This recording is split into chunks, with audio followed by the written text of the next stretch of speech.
One's a halfback. Both of them can fit the needs of the Washington Redskins. They got rid of Timmy Smith's now in San Diego. They have Keith Griffin, a little guy, Mike Oliphant from last year's draft, another little guy, Jamie Morris, even littler guy. They got nothing but, you know, it goes from like 185 down as far as weight and size go. Tommy talked about you don't run through holes this big, you run through them this big. They don't even need them this big.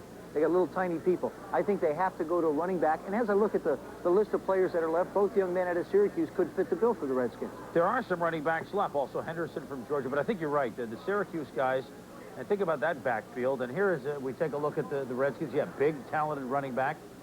Depth at DB, and of course the Darrell Green situation, he's still unsigned. And I don't think, Darrell Green's talking for $1 million. He wants $1 million a year. He's not going to get it from the Redskins. I don't believe he's going to get it from anybody. So if Darrell Green doesn't change his attitude, he may not play cornerback. The Redskins' most immediate need, absolutely no question, is a running back. You brought up a guy out of Georgia, Hampton, who we saw in the Gator Bowl, is a heck of a football player.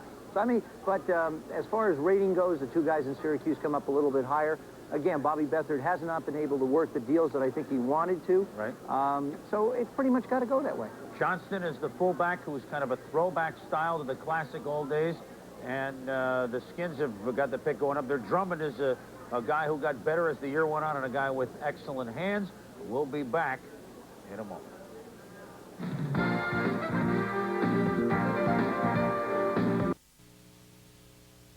And you can see they're working the phones with about 3 minutes to go. I understand they're talking to Atlanta about a possible trade. I don't know that this story is... Yes, and there's our friend Robert Massey, our bubble guy, who would be a good pick. Well, I mean, Washington does need the running back first, but Massey would make some sense, too. He should be smiling. I think he should relax a little bit. We've all been through it, so I think Robert ought to just appreciate the fact that he's not the first one to sit there on a bubble. I mean, there's two guys sitting up here that have sat on bubbles as well.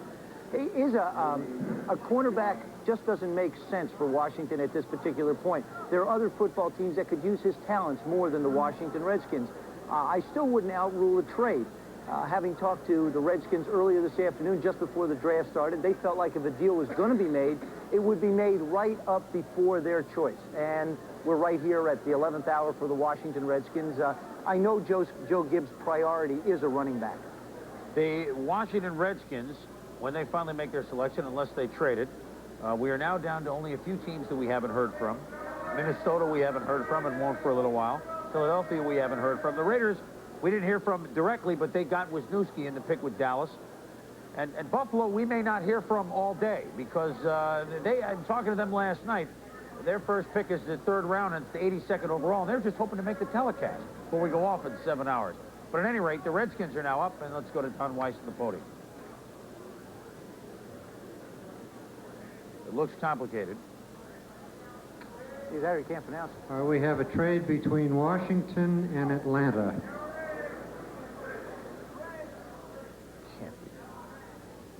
Washington has traded this pick in the 2nd round and their own #1 choice in 1990. Maybe it is Riggs.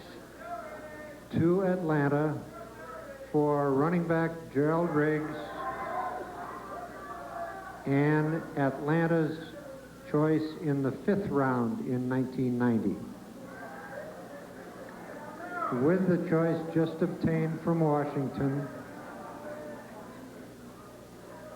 Atlanta has chosen Ralph Norwood, offensive lineman, LSU. Well, Gerald Riggs is now the big back the Washington Redskins have been looking for. This was a trade we thought would come down early as part of a 3-way deal with San Diego.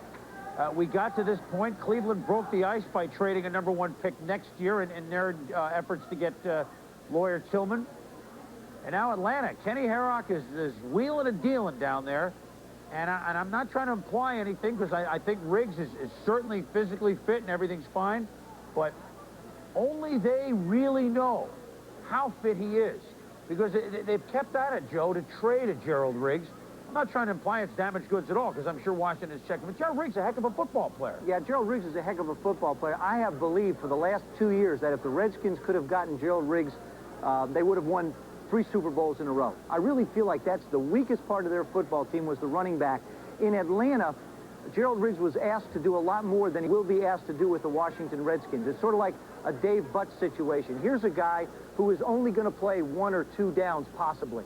And it'll give them that big down back that they can bang in. They've got the big offensive line. They'll be able to pick up the 3 and 4 yards. You could see a throwback to what the Redskins had when John Riggins was their fullback. Now, if they can settle their cornerback situation with Darrell Green, I like the Redskins to be number 1 as a shot at the big Super Bowl coming up. I think this trade puts them over the hump, going in the right direction. Tommy, Gerald Riggs, I mean, this is not the type of player you really expect to get. It's certainly in a trade that, 4 hours after the draft started. Yes, it's a number 1 next year. Washington has to be, I mean, you played against Riggs, a Pro Bowl player. I mean, if he's on, he's as good as they come. Outstanding back, reminiscent of some of the throwbacks, the older, big fullback types hitting the hole very quick. And as you say, if he is not damaged goods, and if he can play the way he's played in the past, the Redskins could use those 2 plays that they ran against the Broncos and get to wherever they want to be in the Wherever they want to be. I hate to bring that up. No, I know. I brought it up. And not me. The other thing, Chris, is attitude. You mentioned it before. The attitude syndrome right here. Attitude. Gerald Riggs has got to be ecstatic. He's been with Atlanta. They've struggled and struggled and struggled. He's been beat up behind questionable offensive lines, coaching changes, all kinds of philosophies.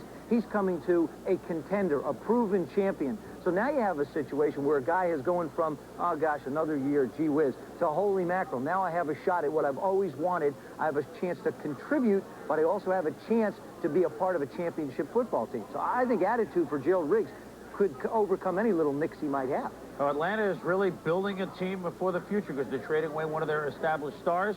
Atlanta themselves now has Deion Sanders, Sean Collins, and Ralph Norwood, and gone is Gerald Riggs. So the times, they certainly are changing for the Atlanta Falcons, and now we can all rest assured, we can sleep easily. Washington won't have a first-round selection next year either. That makes me feel better. We'll be back.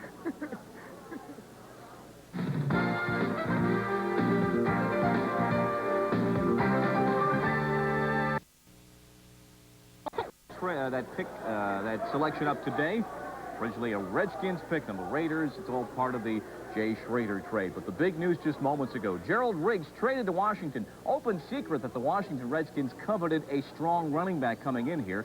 And as part of the deal to acquire Gerald Riggs, they have traded away their 1990 number 1 draft pick. You know, when the Redskins have had number 1s in the 80s, and they've only had 3 of them, and all 3 of them have been Pro Bowl players. Mark May, Art Monk, Darrell Green, they have made the Pro Bowl when they've drafted number 1. During the course of this NFL season, Mel Kiper, Gerald Riggs is going to turn 29 years of age. Perhaps no other position, certainly no other skill position, if you like that term, has the punishment of running back. You want young running backs. At age 30, running backs are thrown on the junk heap. Normally, you had a chance to go for some 22-year-old running backs here, and you trade for a guy who's 28 going on 29. Well, when you look at Riggs, he's not only the age factor, it's the injury factor. He had a knee injury, he missed 8 games last year, and he's coming off of that. He's obviously with a team with a much more improved offensive line than what he was used to in Atlanta, but you're talking about a gamble on Beathard's part that he didn't see any running back here in the second round that interested him. But when you look at Drummond, you look at Johnson, you look at Keith Henderson, there were some pretty fine running backs on the board at that point that had the kind of size he's looking for in a one-back offense. So I think it's going to be very tough for them next year, not having another first-round pick. It seems like every year they don't have a first-round pick. And you pay the price down the road if you give up too many choices. And I think that Bobby has to worry about that at this point, that he's gambling, that with the offensive line, Riggs is going to be a great player with that particular team. Here's the pick. Round 2. Dallas has selected Darrell Johnston, running back, Syracuse.